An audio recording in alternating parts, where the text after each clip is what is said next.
Hey there, folks. Welcome back to another episode of the East to West Hunts podcast. My name is Alex Gruin. I'll be your host. And today we are going to talk everybody's favorite arrows and archery and building your own arrows and all the details that involve into that with Justin here. And Justin's been a guest on the show before. We talked about budget hunting gear. So, well, welcome back to the show, man. Oh, thanks for having me. It's always Yeah. It's always fun to talk about some hunting in the sort of off season. As much of an off season as we can have. That's basically what we're in right now. Yeah, it's interesting because we got all the shows and everything else that's kind of happened, and yeah, it just never feels like an off season, honestly, because it's like the midst of application season right now. So, like, to me, there's no off season. Yeah, for sure. That's I definitely did not do any shows this year. I did shows last year, but I didn't do any this year, and that was kind of a hole in my schedule as far as my normal routine. But then beyond that, applications, the states I'm applying to are going to be more like that mid-spring application period, later in the April sort of time frame. So I haven't had anything to stress about yet. But as soon as that happens, I will. Yeah, man. Yeah, well, good luck. Thanks.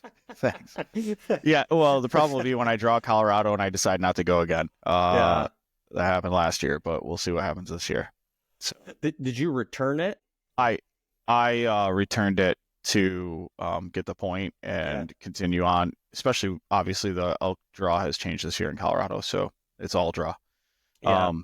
So yeah, my buddy is totally not arrows, but he drew his bighorn tag last year. The guy I generally elk hunt with, and he was successful on his bighorn. Nice. But you know what that hunt consists of, and it's all the time and all the energy and all the effort. And I'm like, yeah, man,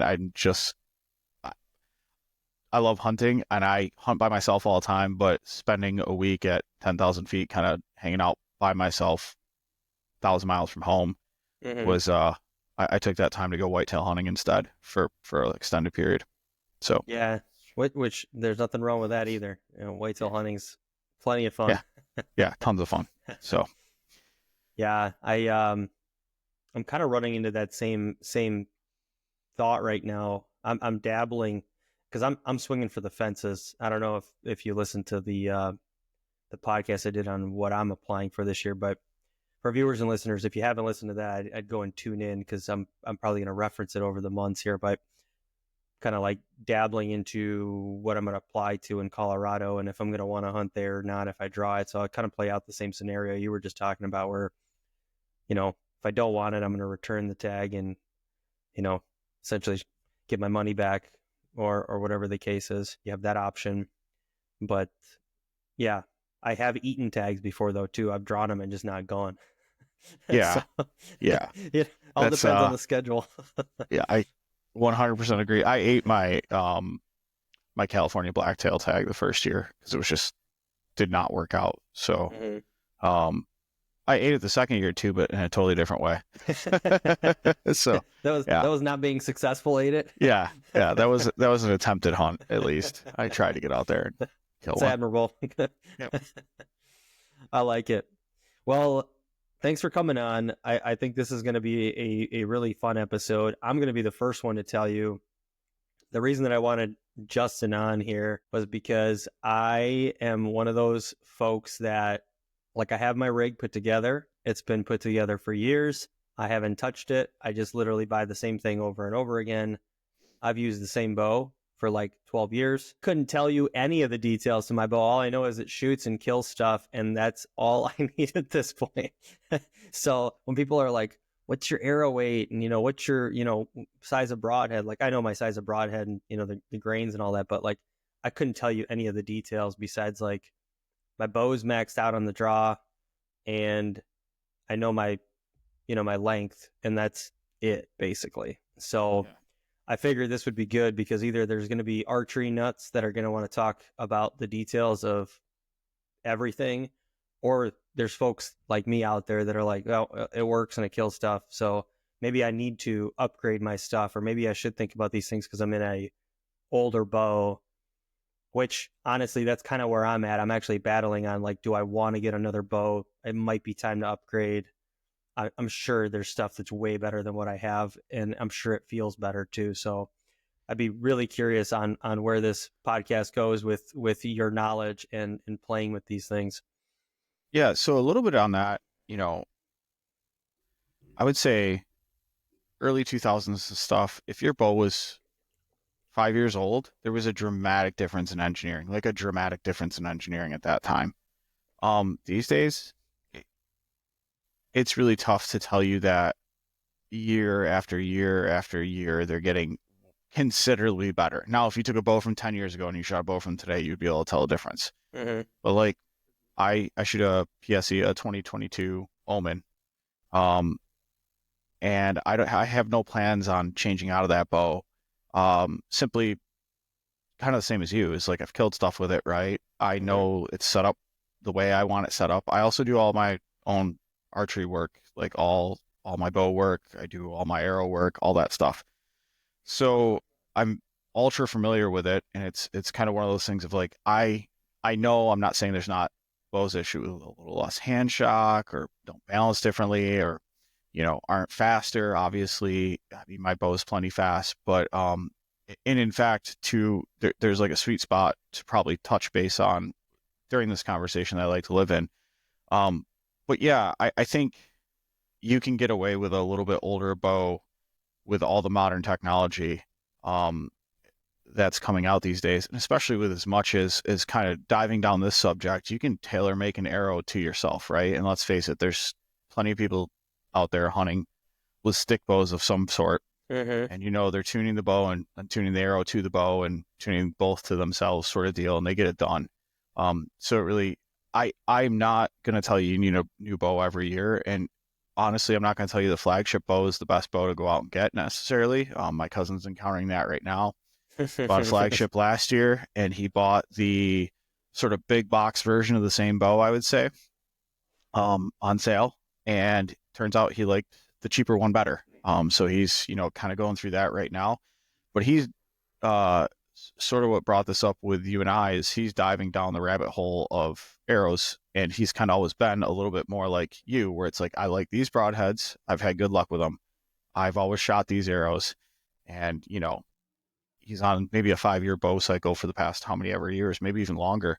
Mm-hmm. But lately it's been like an every year quest for him. And arrows, we went from I'm the detail oriented guy who thinks about everything to now he's asking me questions about broadheads, and I'm like, man, I've given this particular broadhead zero thought. Like he asked me Uh-huh. what my opinion was. I don't have an opinion because I'm kind of narrowed down to like this is my happy place, and in my opinion, in a lot of people's opinion, it's a good happy place to live in for general hunting Yeah. across the board.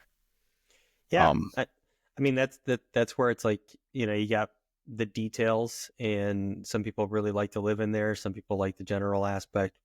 It is what it is, right? But the reality is that sometimes there is the devil in the details, and that's okay too. And you got to realize that. So how'd you, how'd you get into that? Like, did you always have a goal of doing all of your arrow setup and all that, or did that something just kind of like evolve over time for you? it's probably my neurotic basis as a control freak that Okay. kind of brought me to it. It's so like when I was on here before, we were talking about I worked big box retail for like Dick's and Bass Pro Mm-hmm. Shops and stuff like that. And I've helped out in archery shops and gun shops besides. And then, I work pretty closely with Redline bow hunting and Yep. Trophy Line and a couple others. So you're kind of always in the space, right? And then it was like, well, contrary to the popular belief, and I'll say this, I'll defend this is a hill to die on.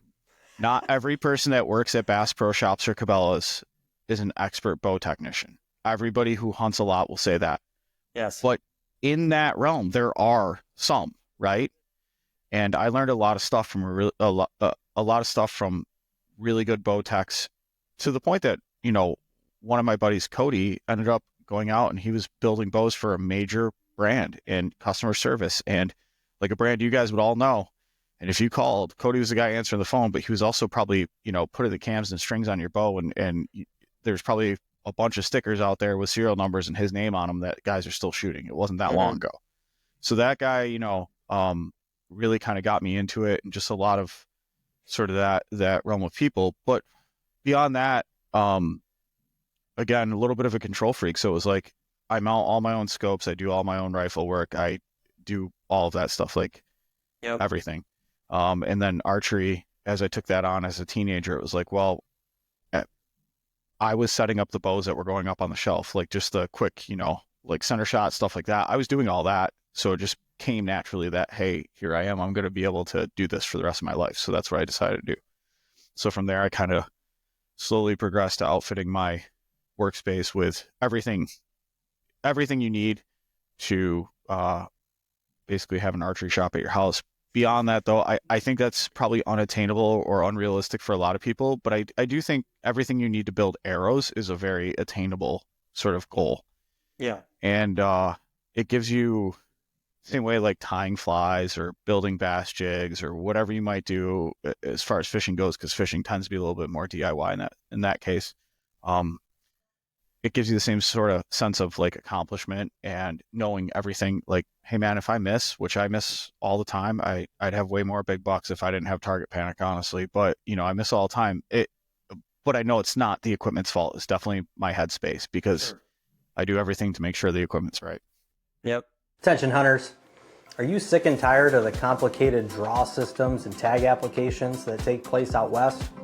Or maybe you want to plan a western hunt, or maybe one of your dream hunts, and you don't really even know where to start. Well, that's where East to West Hunts comes in. We take care of everything for you. We'll do the tag applications. We just need to put a strategy in play for you of what you're trying to do and when you're trying to go.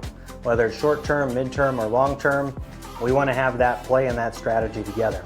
And when you do draw a tag, we can look at do-it-yourself options, such as hunt plans that detail out exactly how to hunt those areas, or we can get you booked with a guide and outfitter in that specific unit or area. So don't leave that hunt to chance. Give us a call, set up a time on the website, contact us on social media, whatever it is, and let's get planning towards that dream hunt of yours. And let's make it a reality. Check us out on www.east2westhunts.com. Again, that is www.east2westhunts.com. Also check us out on Instagram, YouTube, and podcast. Thanks so much. Talk to you soon. I can totally connect to that. You know what's funny is I have all the stuff at home to do all my own stuff. Like, and I have, like, I remember putting all my fletchings on and, making sure that the weight was appropriate and all this, but I got to that point where it's like, once I got it to where I wanted it, I haven't touched it in like literally probably 10 years. Yeah. So it's almost like forgotten, right? It's like out of practice. And yeah, it is what it is, but that's cool. And I can definitely connect to it. So let's jump into a couple details here. Let's actually talk arrows now, kind of mentioning the fletchings and whatnot. But do you have kind of like a right arrow? Like, if you were to recommend people look at the spine, weight, diameter, like, have you figured out kind of a perfect system or a good general system? Well, there's a good general system, and that's very available. So I will say, like, if you're gonna look at a general system, be brand specific.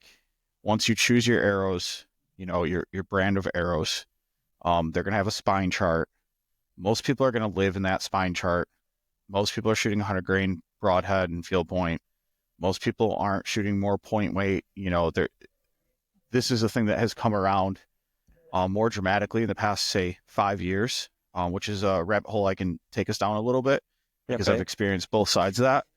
But beyond that, if you're going to shoot 100 grain broadhead, you understand your arrow length and draw length are two different things. So your draw length is not your arrow length. They're different. But if you're going to live in that sort of setup, you can stick to that spine chart, get yourself a general area to live in. If you have a good bow tech that you trust, and I do suggest moving forward to get yourself somebody in your area local.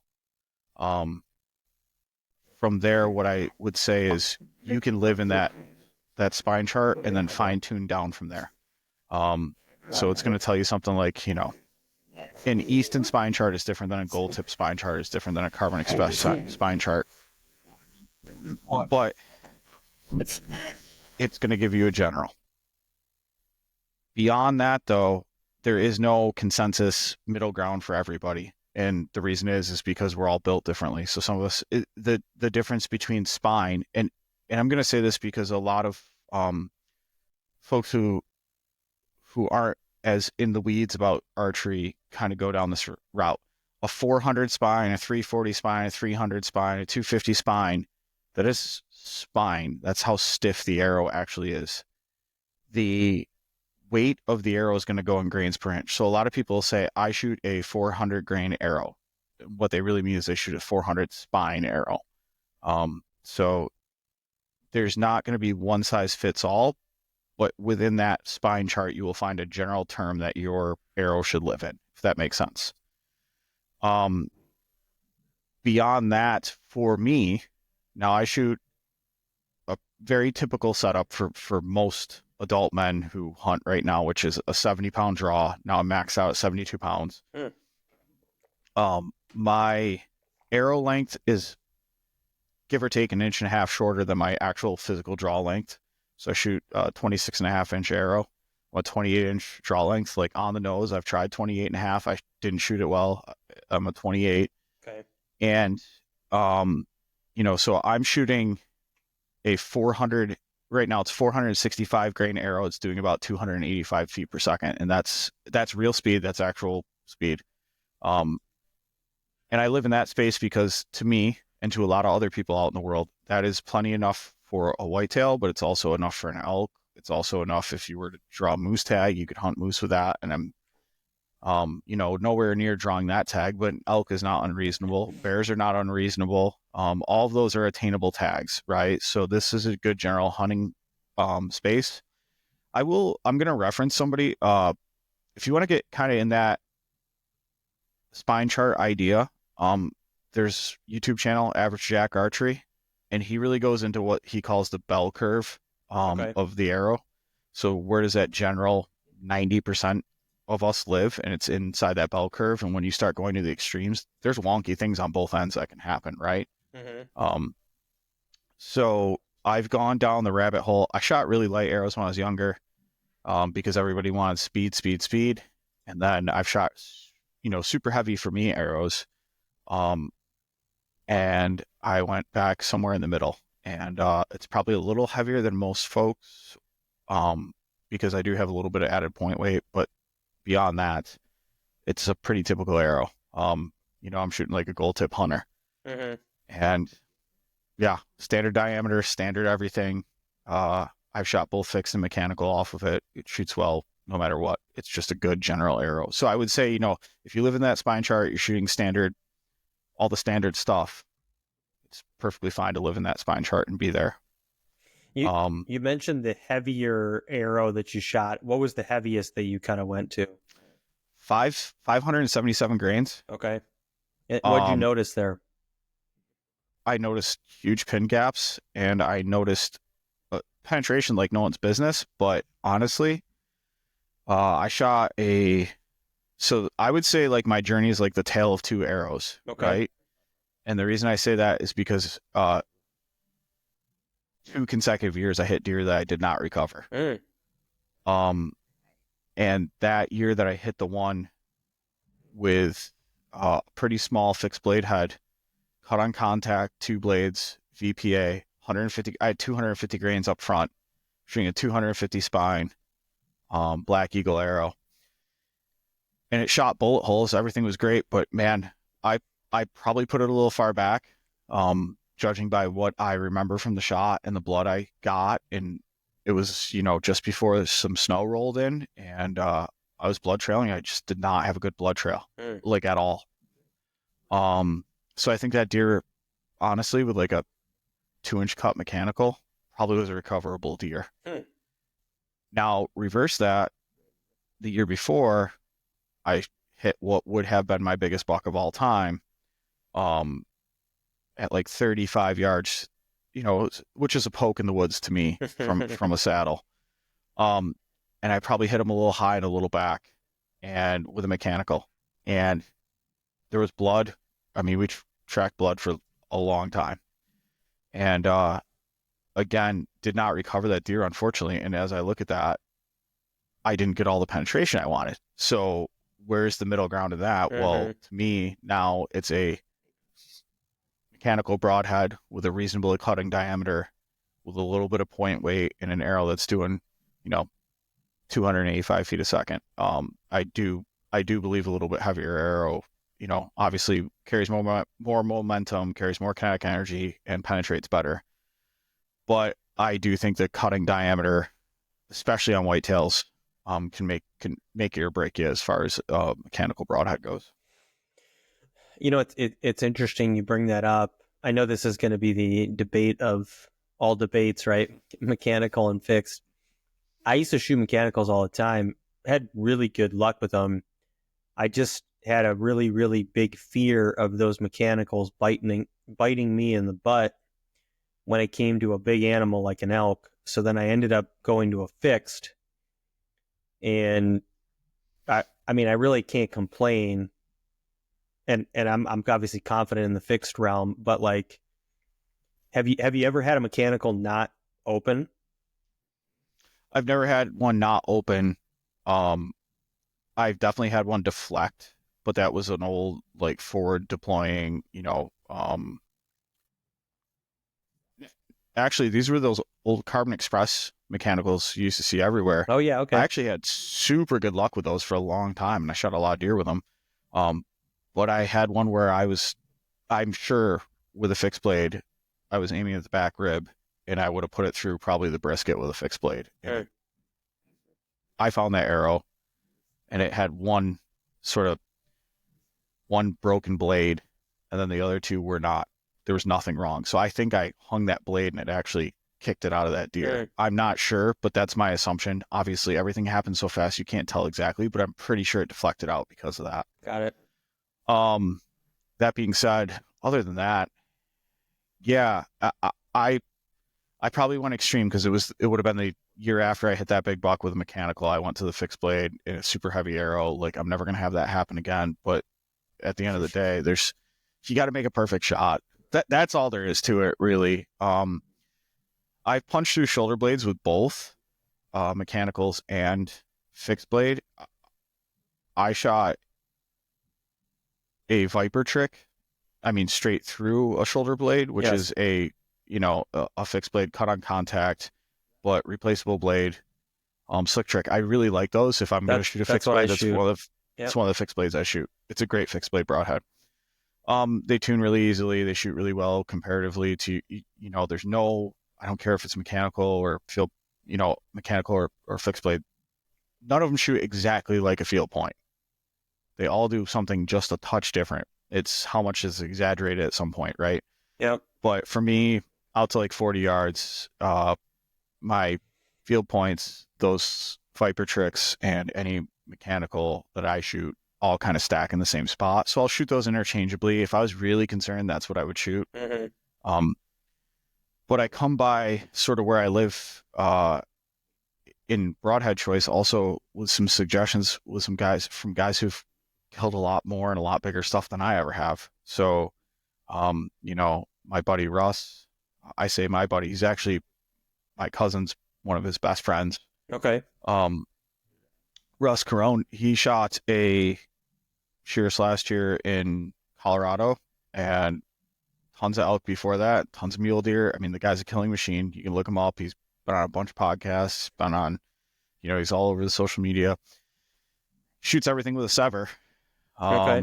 And he told me, like, hey man, I would look at like a 175 titanium, which is what I shoot the majority of. And then same thing, I actually back and forth with Aaron Schneider, who said the exact same thing to me. Like, hey, with your setup, 175 sever should be fine.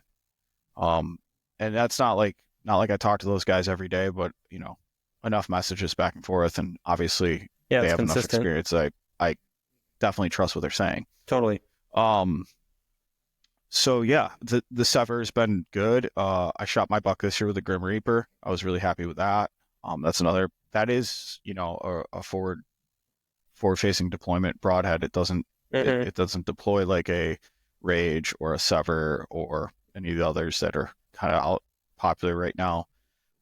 But with that, I was super impressed with the blood trail I got from it this year. I mean, it was, the old joke of Ray Charles could follow that thing. There was a lot. I love it. There was a lot of blood. Well, that's So what you yeah, want. yeah, for sure. But with that, again, I could take out that slick trick and I wouldn't hesitate to hunt anything that walks, moves, or crawls with it. I think they're a great broadhead. And there's other obviously great fixed blade broadheads. That VPA is just indestructible. It just happens to be that, like I said, when I hit it, I think I hit that buck a little far back and it was heavyweight, but not a big cut. And there just was not a blood trail that I was, there's no joy in that blood trail. Let's say that. Yeah, well, that's always scary, right? When you hit something and you don't have the blood trail, then it really gets you second guessing things. So all right, well, I like that. Let's talk about one thing that I've always wondered. Have you shot arrows with feathers on them? I've never shot anything with a feather on it. I've always had the veins. Like any pro con So there? con for me is feather maintenance. So, I know guys you can hairspray them so they stay, and you can use powder on them so they stay dry, so they stay expanded or full size when they're wet. I kind of look at them like, man, that's just one more thing I have to worry about, and I already worry about everything. So, as far as off of a compound bow with, uh, a modern rest, so like I shoot a Hamsky rest, but even then, you could shoot, whisker biscuit, whatever. It doesn't matter. I just have a tough time telling you to shoot a feather, unless you're shooting some like crazy big broadhead and you need it stabilized well, and you got, you know, all that aspect. So essentially, again, I've run the gamut on fletchings. Kind of ended up back in a square, sort of easy spot. But yeah, I've shot feathers. I shot feathers for like 2 years strictly. There were just more that I had to deal with that I didn't want to deal with as far as that goes. Yeah, that's And hey, everything mass produced has tolerances, and feathers do too, but I don't necessarily without begrudging any companies that produce feathers, most of it these days is for trad bows, right? yes. Most guys aren't shooting feathers on a compound. And I just don't think you can probably put the level of consistency in a natural product like that you can with a molded product. I just don't see how that's possible. So for the most part, I know how like a blazer vein, I know how that's going to act. I know how an AA is going to act. I know how to fletch them. I know they're not going to be finicky. Nothing bad's going to happen with them. But beyond that, I also know that I can use them in a rainstorm, and I can use them in you know what I mean? Like all those places that I would have to worry about a feather, I don't have to think about it. Right. And I've never done, I'm going to tell you flat out, I've never done testing on it, because once I decided to go to a full plastic vein of some sort, I didn't test feathers for sound. I shoot a stick bow in the backyard and stuff like that. I don't hunt with one. I don't have the level of commitment to get the efficacy that I'd like to have. So That's I fair. know that I know that feathers tend to make a little bit more noise. Now a blazer vein's actually pretty loud. But yeah, you know what it's going to do, right? Totally. And in all honesty, I've done just about every other vein you can, and I ended up just back at a basic three vein blazer setup. Yeah. So it's like, it's easy. That's something that I feel very comfortable with. That's what I've used. That's what I have on my arrows, and it's almost like that is the staple at this point. But you added a point there about the feathers. Like I didn't even think about it. And it's something that I've never shot, but to have to maintain them. I mean, you're talking about putting hairspray on. I'm like, I don't want to deal with that. That sounds like a pain in the ass. Yeah. At the end of the day, most of this stuff, especially, and you're right, it is a pain in the ass. At the end of the day, most of the stuff that you're doing is mitigating risk, right? Like for yourself, not like, I'm in critical danger or anything, but it's a mitigation of risk of like what can go wrong. To your point with a fixed blade broadhead, you're mitigating the risk of a mechanical not opening for some reason. And I think that's a good way to look at most arrow builds and most arrow components is like, how much risk can I mitigate? In what areas am I willing to make that compromise? And for me, it was just like, yeah, it's one more thing I have to remember and think about. And if you're traveling to hunt, you have enough to think about. Mm-hmm.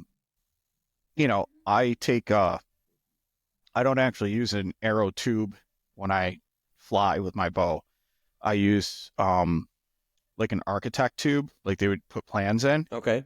And then I, make it the right size. But all of my arrows, so I'll put 1.5 to 2 dozen arrows in there, and they're all kind of together and scrunched in there. And it's like, man, what would that do to feathers if I had feathers on? I have no idea, but I know what it does to blazer vanes. Mm-hmm. I know what it does to AAEs. And I think in that case, like, it's just something I don't want to have to think about. And to your point, yeah, carrying hairspray or, some sort of drying powder, it's not something I want to do. No, thanks. Yeah, I was just thinking as you were talking about it, like when I travel with my bow for a hunt, I have my case and then I fill my case up all around everything with clothes. So it kind of doubles up as a luggage for me.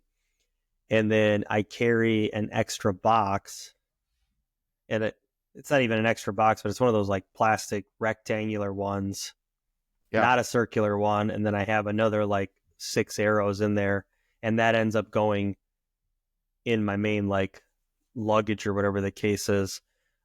But I've had times where I only fly with like 5 arrows, and that's all I have. Yeah. I would. So to speak to that, that's part of the reason I ended up in the arrows that I'm in. Okay. Because they're a pretty basic arrow.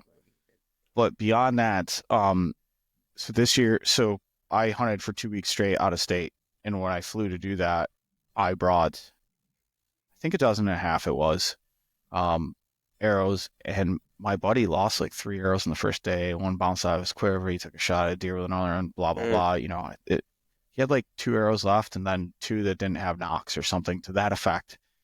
And he's like, Justin, do you have any extra like lighted nocks or anything? I was like, oh, I don't have any extra, but if you go in my bag, in my box, that's, he's texting me from camp. I'm like, if you go in my box, it's on the table inside my arrow tube, just pull 2 nocks out of 2 of those arrows. They're lighted. Do you shoot lighted nocks? He's like, yep. I'm like, grab those 2, you'll be fine. You know what I mean? Mm-hmm. So it was enough to like supplement him until he was able to get some arrows in town.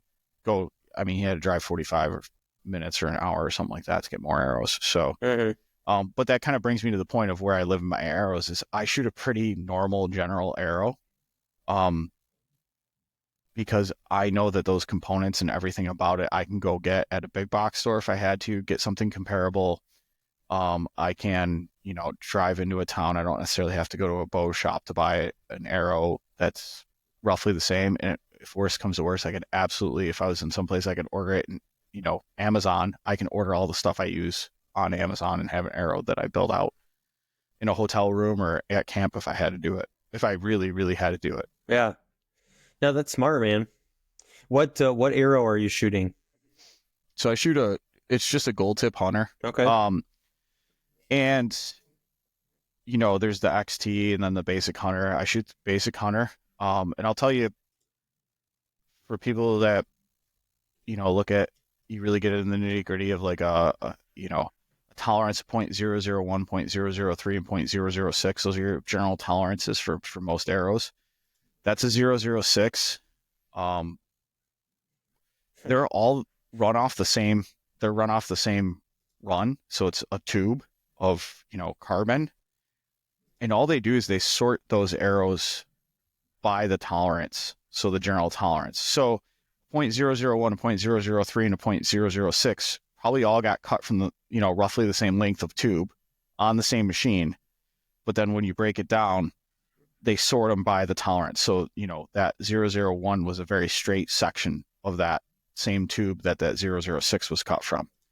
And then beyond that, so I tend to cut from both ends, which helps actually the tolerance, how straight that arrow is. So you can take a 006 and if you're cutting 5 inches off of it or 4, so if it's 31-inch arrow and I'm shooting a 26-inch arrow roughly, you're cutting 5 inches off that arrow. If you cut 1 inch from one end and 4 inches from the other, that arrow's going to straighten itself out pretty good. I mean, like anything else, you bring it down, it's going to be straighter. Yeah, I wouldn't have even thought about that. Yep. Okay. So, and again, for somebody who's shooting a general arrow, most people wouldn't ever be able to shoot the difference between a 001 and 006, 003. Like you're paying for something that doesn't necessarily equal out in the end. And that's for most people's hunting ranges, which is going to be inside of 50 yards. So, you're not Cam Hainesing it. Yeah, I will at a target. I'm not good enough. I can't hit them at 20 yards with a bow. I can punch a target at 120. I can't hit a deer at 20. So, some days. So things change in the field, huh? Absolutely. So it's one of those things of like, yeah, you're trying to give yourself as much cushion and leeway as possible. But beyond that, for me, I looked at it and said, hey, this is a good general arrow. They're super durable. I know they're super durable. The components are fairly simple. So again, with a gold tip, the inner diameter is actually just like slightly wider than a standard 245 arrow. So sometimes you have to order like very specific components, but they're still readily available, and you can still make some 245 stuff work reasonably well. So inside diameter on a standard like gold tip is 246. Okay. Where a 245 is pretty much an industry standard. So I guess since we're talking straightness and all that, just with arrow flight in general, right? You got the whole helical aspect and fletchings, and like, how does that all play out in the role of arrow flight? Like, are you familiar with that? Sure. So you have helical, you have offset, you have straight. Okay. I mean, that's roughly the rundown. Helical is going to be an actual twist, like spiral. Yep. Offset's going to be not a twist, but like a cant, I guess is the way to explain it. And then straight is straight, right? Okay. I shoot a slight offset, and that is to help recovery. So if you watch slow motion of an arrow leave a string, you don't see it initially start to spin the second it leaves a string. That's not traditionally how it works. Now, a helical can help it spin, but there's a lot of things that go into which direction is your string twisted in, how many strands is twisted. Like a lot of that goes into how your arrow dynamically acts. Yes. Really what fletchings are for is not necessarily to impart spin, it's to help recovery. It's to help it recover into a straight line as fast as possible. That's really what it is. And then to help it steer downrange as all the other things like drag and gravity and all of these things are affected, it's to help it steer correctly. That's why when you shoot a big fixed blade broadhead, you have to worry about what's on the tail end of your arrow, because you don't want that big fixed blade broadhead to steer, because it's imparting aerodynamic forces on the arrow. You don't want that big broadhead to steer the arrow necessarily. Your vanes are much better at recovering and putting an arrow on the plane that you want it on than a broadhead is. So when they fight each other, that's what makes a fixed blade broadhead tough to tune. Got it. That exact thing. So the way you can kind of get around that is to add a bunch of helical, which will spin the arrow. And just like a shotgun versus a rifle, you spin, stabilize something, it ends up, being better. But as you spin it, it can lose velocity because you're imparting another, every reaction has an equal and opposite reaction. So you're robbing some of the energy from the arrow to kind of slow it down in layman's terms. Got it. As you spin something, it's going to. So interestingly, if you look at like an M1A1 Abrams tank has a smooth bore 120 millimeter cannon that shoots.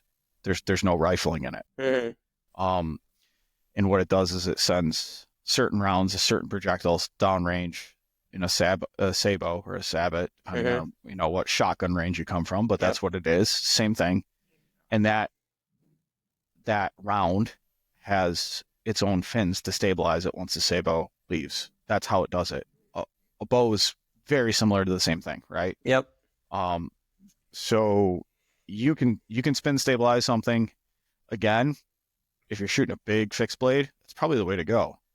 But I think a little offset's not going to hurt you. That's going to help stabilize the arrow. It's going to help impart a little spin, which does stabilize it, but it's not as rapid a pace as like a 5-inch full helical.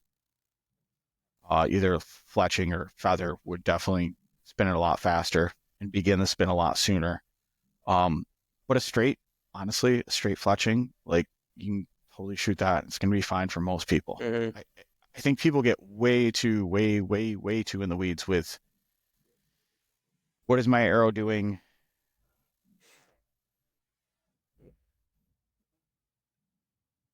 That arrow, what it's doing at 80 yards is only going to matter to 10% of hunters out there. Okay. What you should be concerned about is what that arrow is doing from 0 to say 50 for most guys, right? Yeah, closer versus further. And what I want my arrow to recover its plane of going as straight as possible as soon as possible, because there's a chance that I'm doing it, that I'm shooting a deer at 10 yards or whatever, a turkey, a bear, or 40 yards. I just want consistency in how fast that thing recovers its sort of flight path. Mm-hmm. And you don't necessarily need to impart spin to do that. A slight offset will help it recover quickly. And honestly, a straight fletch is going to recover it fast enough for most hunting purposes that we're getting to. So, as I'm talking about building arrows, one of the things you have to do is you have to fletch your arrows. Totally. And to make it simple, you can get the easy fletch, the Arizona easy fletch with it's a straight jig, 3 fletch, and you can fletch all your arrows with that. And for most people's hunting purposes, it's going to be fine. Have you dabbled with different ones? Like, have you found one? I use an AAE, okay. So the Arizona easy fletch a ton. Okay. That's what I make my arrows with pretty much now. Although I have a Bitzenberger, so that's how the offset came about. So I have Bitzenberger. I have a Martin jig, which is basically a Bitzenberger that's like a thermoplastic of some sort. And then the Arizona, they're all. I've done Joe Chans before, but that's just not. I'm not going to go out and buy another jig when I have 3 jigs at home already. So yeah, I kind of live in that Bitzenberger space, because once you learn how to use one, you can do anything with it. Okay. That's where the offset comes from. But really, if I'm looking to outfit a basic, you're just building arrows for the first time, you can get one of those easy fletch, the Arizona jobs, and it works awesome. They work awesome. And you're going to have a straight fletch and it's going to be fine. It's going to recover fast enough for what you're doing, for most guys. It's interesting. So let's, I want to hit on one other thing, right? Tuning. So, right, you get your arrow into play, you start figuring this whole thing out, and then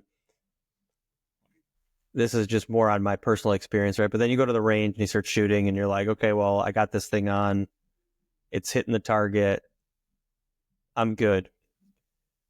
I guess I got 2 questions for you. At what point in time do you actually really evaluate that and tune it? And do you have a process for tuning, like paper tuning? Mm-hmm. So for me, yeah, the first thing I do is I don't put anything else on my bow specifically other than, I put a D-loop on, and anything that might be on the string, I like to have on there ahead of time. So if I'm going to put some sort of silencing something on there, I put those on first, and I put my rest on. So the rest goes on, the knock point goes on from there. I tie my knock point in, so it's D-loop is around 2 tied in knock points, so that I don't get knock pinches, with my D-loop. That's pretty standard for most folks now. And like I said, anything I'm going to have additional in my string, so peep sight, and I won't tie that in necessarily super tight. I'll tie it in enough to shoot. But I like to have, and not everybody does it this way, but I like to have everything on my string that's going to be on my string, because that's what's touching the arrow. String speed varies by what you put in it. So, you add something, take something away, that changes your string speed. And then I make sure my rest is timed correctly, which that's part of the reason I shoot a ham ski, is because they're super easy to time. And then I shoot the bow through paper. So I have a paper tuning stand, and I shoot that through paper. I start at about 6 yards, and then I'll step out a little bit and a little bit until I'm shooting bullet holes through paper with an unfletched arrow. Because I know if I'm doing it with an unfletched arrow, that it's definitely going. So I basically have an arrow predetermined. I need to say this. I have an arrow basically predetermined that I'm going to want to shoot something relatively close to that arrow before I go. So that's a little backwards from most people. Most people buy a bow and then buy an arrow for the bow.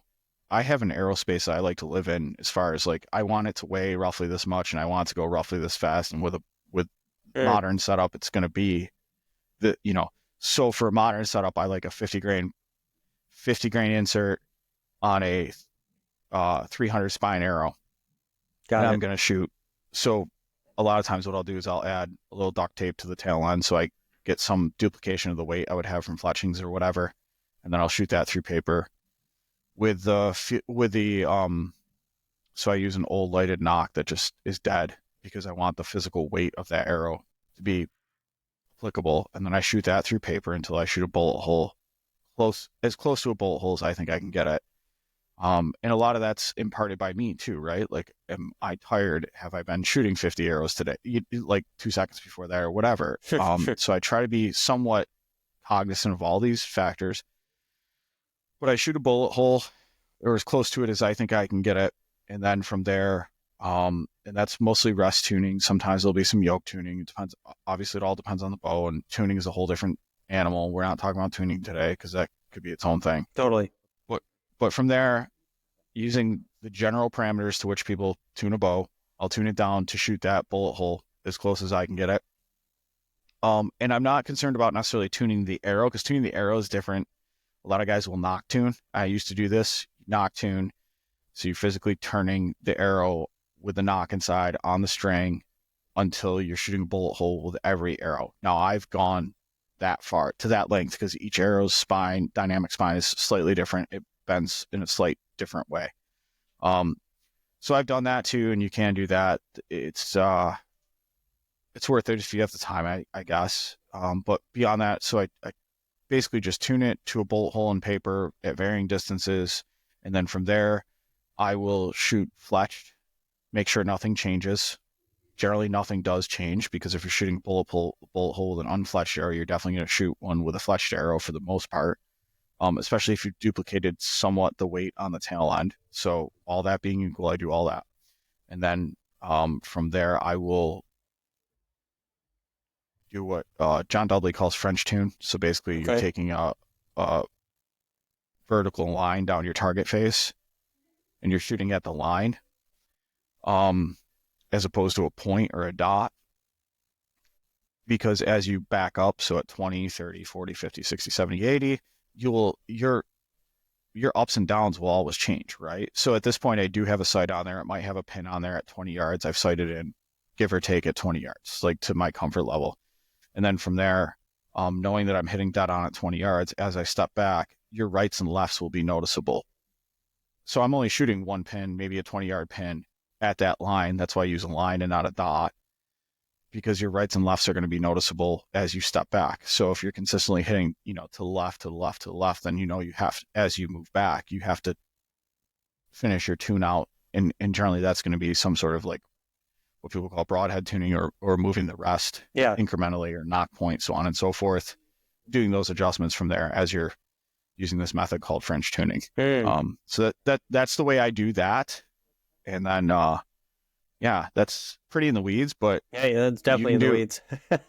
you can do You can do all the work to your arrow, but if it's not flying worth the shit, it doesn't matter. Yeah. No. Right? So, Well, honestly, the notion of working backwards off your arrow it's very interesting because you're spot on. Like, what do people do? They're like, I'm going to go buy a new bow.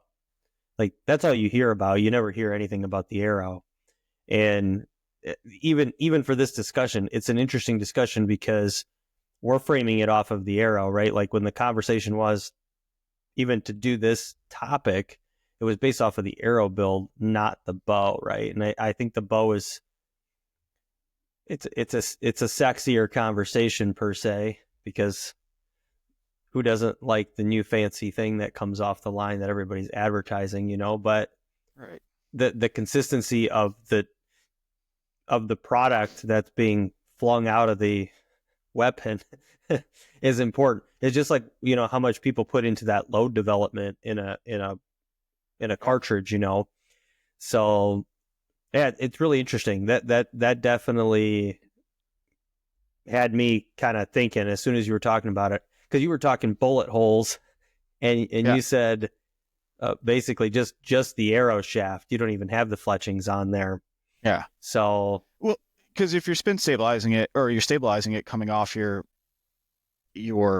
bow, if it's already a bullet hole without the fletchings, for the most part, no, it's going to do better with the fletchings on it. So when I say it's close to a bullet hole, I'm still holding the thing, right? Like it's still me. yes. So I know what my capabilities are. I'm not shooting it off a Hooter shooter or something like that.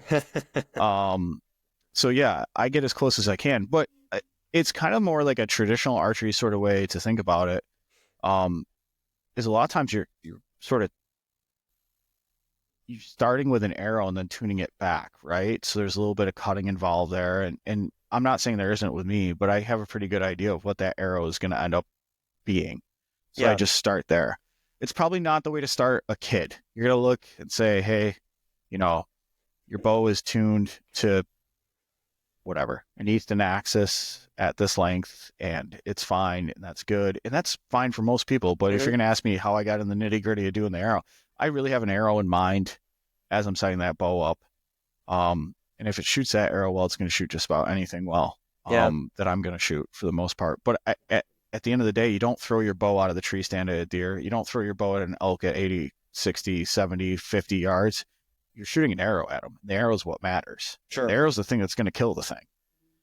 So I kind of start with an idea of an arrow and try to come to my middle ground from there. And again, my idea of an arrow for general North American, anything I'm going to hunt is going to be 450-ish grains at like as close to 285 feet a second as I can get it. Yeah. Okay. Makes 100% sense.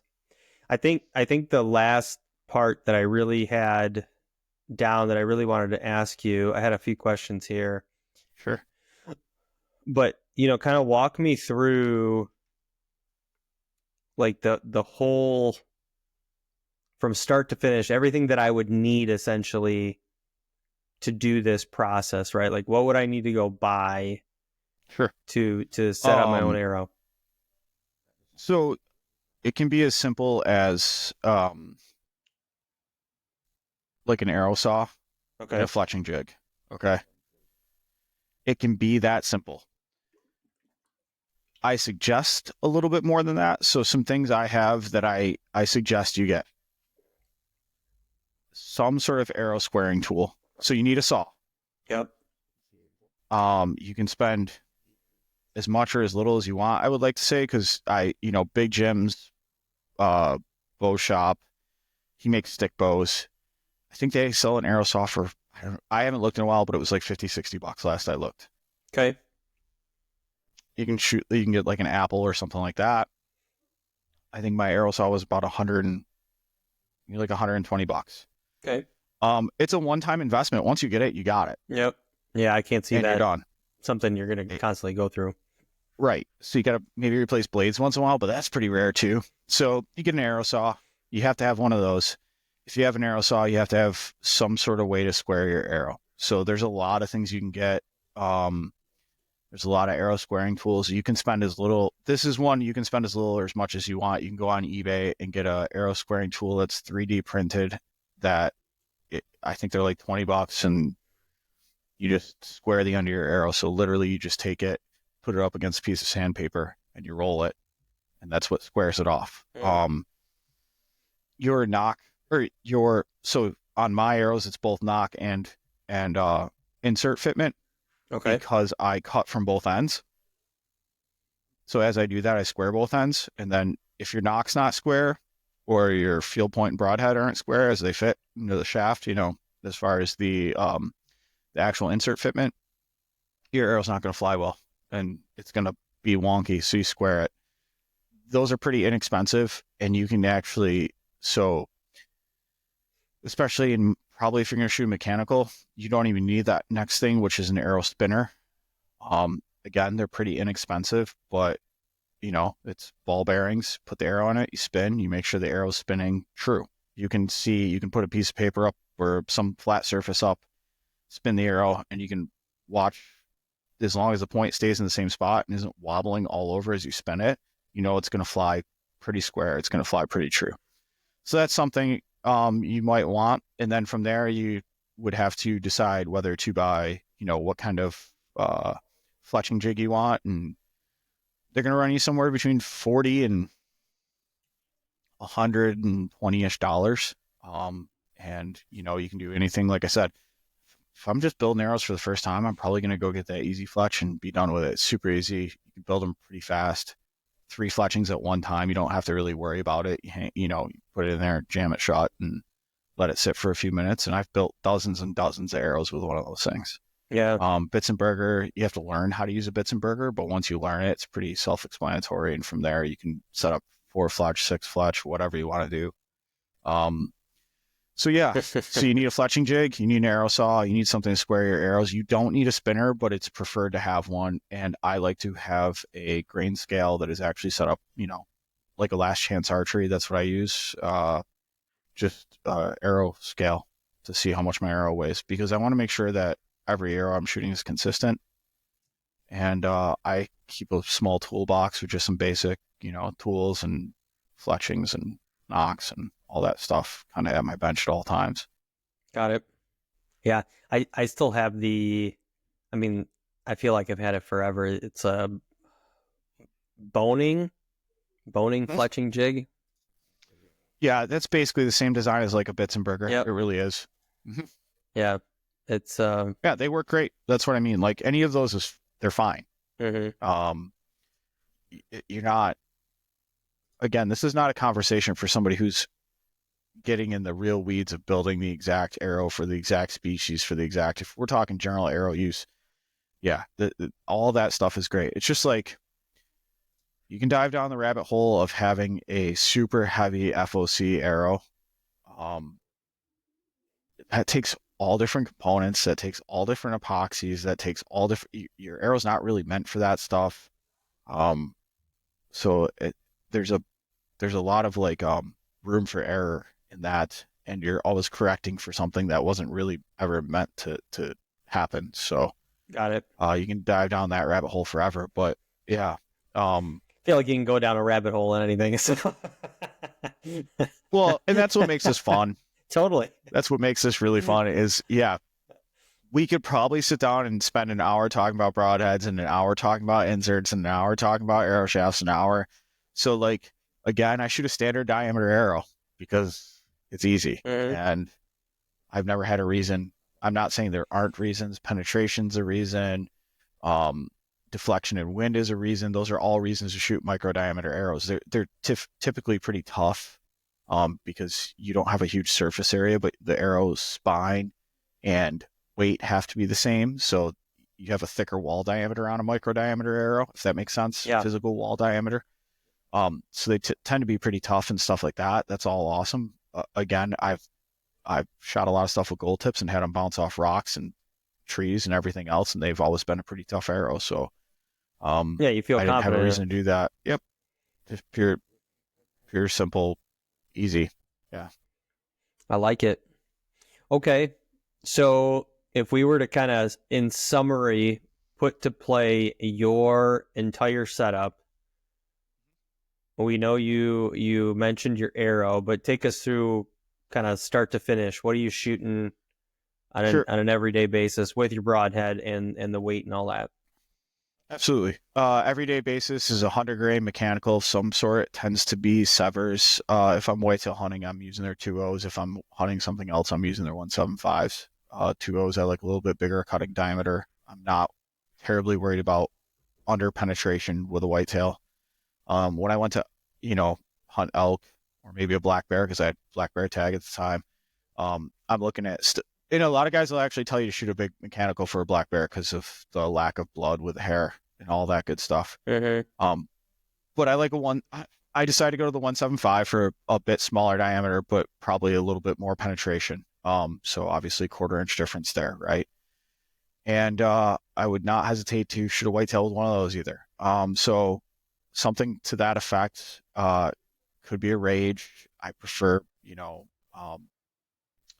I prefer a solid ferrule on my broadhead, something steel. So one of those, or the other one, like I said, I did end up shooting my buck this year. I shot with a Grim Reaper, and I was super happy with that. And that's a completely different broadhead than everything else I've mentioned. Mm-hmm. But any of those, the G5 stuff's really good. All that stuff, all the broadheads you hear and read and see are pretty generally good. And then from there, I screw those into a 50 grain insert. The reason I went to a 50 grain insert is I can order gold tip inserts. They're 50 grain aircraft grade aluminum. I've shot brass and I've shot aluminum. I don't really have a preference one way or another. The reason I'm using the gold tip ones is just because I know that they fit the arrow that I'm shooting. Okay. They're made for it. Go back to a wrap. I do like a reflective wrap. I've shot all sorts of different colors, but you can find reflective wraps, and I like those for blood trailing purposes, and hit them with a flashlight, you can kind of see them. So I hunt in a swamp quite a bit, and I like anything that makes my arrow just maybe a little bit more visible. The wrap also, I think, kind of helps you track the arrow in flight. So if you're shooting like a lighted knock and a wrap, that's a very seeable arrow as you're shooting it. But then beyond that, it's a very seeable arrow for blood trailing. It could be one of those, I hit it here, tip up your arrow, make that your marker, stab it in the ground. You can, if you got a reflective wrap, you hit it with a light or your headlamp or something, you're gonna be able to see it, and you can see the lighted knock from forever away. So that's the reason I use those things specifically in those cases. And then you go back to, I'm shooting a 3 Fletch, like I said, Blazer right now. I've shot AAE, I've shot Silent Night, I've shot a bunch of different veins. I'm 3 Fletch Blazer, again, because it's easy to find. And then a standard, it could be any company's lighted knock. The ones I shoot are similar to a nocturnal, but honestly, I order them from Amazon and they're fine. I've done head-to-head competition shooting them out to like 90 something yards, and they shot the same. So I didn't see any reason not to use those. Yeah. Where legal, here's a tip: you take a standard 177 caliber BB and you glue it into a standard, like everyday knock for most companies. That's going to be roughly close to the weight of a lighted knock. So if you're like, oh, how do I sight it, or how do I tune, or how do I whatever, you can do that. It's going to be pretty close. I mean, within a few grains. So I know you shoot 125 grain broadhead. Yes. And your knock or your insert's going to weigh, I don't know, 12, 13 grains. So total tip weight, point weight, we're very close to each other. So within 20, 30 yards, it's not going to make a difference as far as arrow flight goes. The reason I shoot 100 grain and use a 50 grain insert is specifically this: if I can walk into just about any Walmart in the world and find a 100 grain broadhead or a 100 grain field point, and I can screw them into the arrow that I already have built. So I'm less likely to lose or forget full arrows than I am lose or forget broadheads or lose or forget field points. Yeah. So I can shoot a plethora of broadheads off of something off of the arrows I have built that way, rather than trying to find something specific that might be tougher to find, like a 125 or 150, which I've shot both 125s and 150s and 200s. Yeah. But that's all special order stuff at that point. Yeah, the 125s. Yeah, I guess to go full circle on it. So I was shooting 100s for a long time, And again, I've had the same bow for a long time. In whatever 2020, I don't know, it was like kind of that COVID time or whatnot. That's when I was changing my stuff up because I was going to go on an elk hunt and I wanted to play with the arrows a little bit. Still had the same arrows, did the whole different, broadhead, played with mechanicals and fixed, landed on a fixed, which were slick tricks. I'm shooting slick tricks in 125, like pretty classic. Before that, I was shooting 100 grain slick tricks, or I was using the Rage hypodermic or whatever. Those I really liked, man. When those would hit a deer, my God, they like blew the deer open. It was mind-blowing. I had super good luck me. with hypodermics. Yeah, and it was kind of like a love-hate, right? It was like either you bashed them or you loved them. I never had an issue with them. I just hate having to go clean the fur out, go put new blades, all that jazz. I would get so irritated with the little razor blade thin, pieces getting all bent up. So yeah, I used to break blades on those all the time. Yeah. That's the one. I'm a fire and forget. Mechanical, I'm a fire and forget. Once I shoot it, it's never get shot again. Mm-hmm. So sorry, I totally interrupted you there. No. That's exactly how I felt. So I was like, man, I just feel like I'm burning through dollars on these. And in my fixed blades, I don't feel like that at all. So I just kind of stuck to the fixed blades past that. And once I put the 125s on, so what are we, 2025? So it's been 5 years. I haven't changed it at all. It's just been the same deal. Yeah. And to that point, there's no reason to change. So again, my cousin diving down this rabbit hole, we talk all the time. He's 125 grain, and our arrow weight is roughly the same. He didn't have to do anything special, crazy weighted insert or anything like that. And I would say if 50 grain inserts weren't as readily available as they are these days, I probably would shoot 125 grain broadhead. It's going to be perfectly great for everything, and it's going to put you at a similar point weight, similar FOC. Again, the FOC is something you can dive down a rabbit hole. Yeah, there's something to be said for a little bit forward to center weight. But at the same time, I don't think that you should be chasing FOC. I think you should just be chasing good arrow flight. Yeah, and you mentioned FOC, that's front of center or forward of center. Yep. So for folks hearing that and you're not sure what it is, that's what it stands for. Go Google it. You'll get down a rabbit hole. Yeah, again, this is probably a pretty cursory conversation about this, and it could be its own thing, but I will reference, I do think, like I said, Average Jack Archery talks about this a little bit on his YouTube channel, and he has a bow shop, good dude. And from there, yeah, he says the same thing as far as 125 grain broadhead. To your point, you can shoot anything that walks with it, and it's enough FOC for a general hunting arrow that's going to be fine. We aren't shooting Cape Buffalo. Even if you're shooting the biggest thing in North America that most of us are going to hunt with a bow, and I'm not saying nobody's out there hunting with a bow for a polar bear or something like that. It definitely happens, but let's face it, that's pretty expensive, and that's going to be a specialized arrow. But if your buddy says, hey, you want to go shoot, you're in Colorado, you can get a pretty elk tag pretty easy, and then you can turn around and, probably get a mule deer tag fairly simply within a time span, and you might shoot a pronghorn and then maybe go hunt whitetails. I would look, if you're shooting a 70-pound bow, somewhere in that 450 grain range is going to do all that. Like I said, mine's 465 and doing 285, and anything above that gets a little wonky to tune sometimes. So that 285 is a nice point, and your pin gap's all going to be fairly close. So you can probably shoot one pin, give or take, out to 35, 40 yards. I'm not saying like, hey, put one pin on that, but you're going to be within a margin of error of 6 to 8 inches from your 20 yards to your 40 yards. So I actually shoot my 20 at 40 to see where it hits, and it's about 7.5 to 8 inches difference between 20 yard and 40 yard. Yeah, I don't know many people that do that, but it's a good. No, that's a good measure. Yeah. That's You shoot your 20 at 40 and you're like, oh, it's 6 inches difference. On an elk, you can misjudge yardage by quite a bit in a snap and still, you're not as accurate as you want to be, but you're still going to put it in the kill zone at that distance. Yeah. All things being equal, if you got an elk standing broadside at 40 yards and you guess it at 35, you're still going to kill it. Yes, you would hope. You would hope.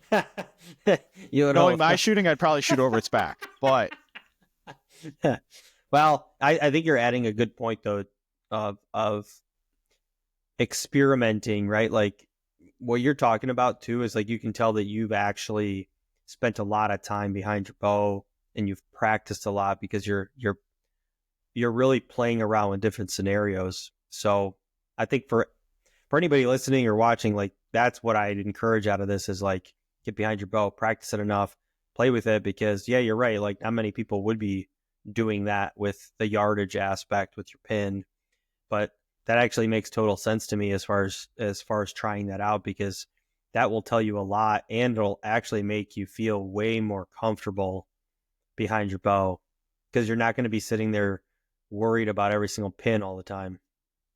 yeah, I think a good takeaway to your point would be you can't do all this unless you're going to spend the time behind the bow to put it all out in practice, right? And I mean like actual practice. Like I don't expect people to take this and go take all the steps to tune and do all that stuff. But yeah, if you're experimenting with fletchings and you're experimenting with different broadheads and stuff, you're going to be shooting more arrows at the end of the day throughout the year.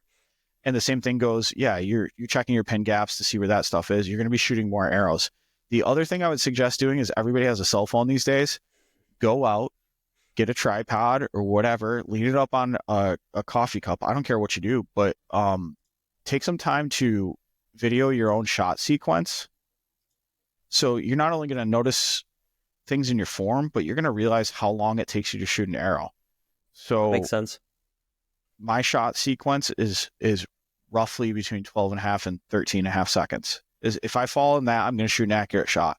If I rush it faster than that, it could go squirrely. And if it's longer than that, I should be letting down and probably trying again.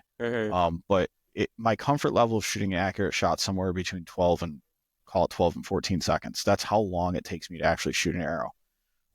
That's all things being equal, all things perfect, right?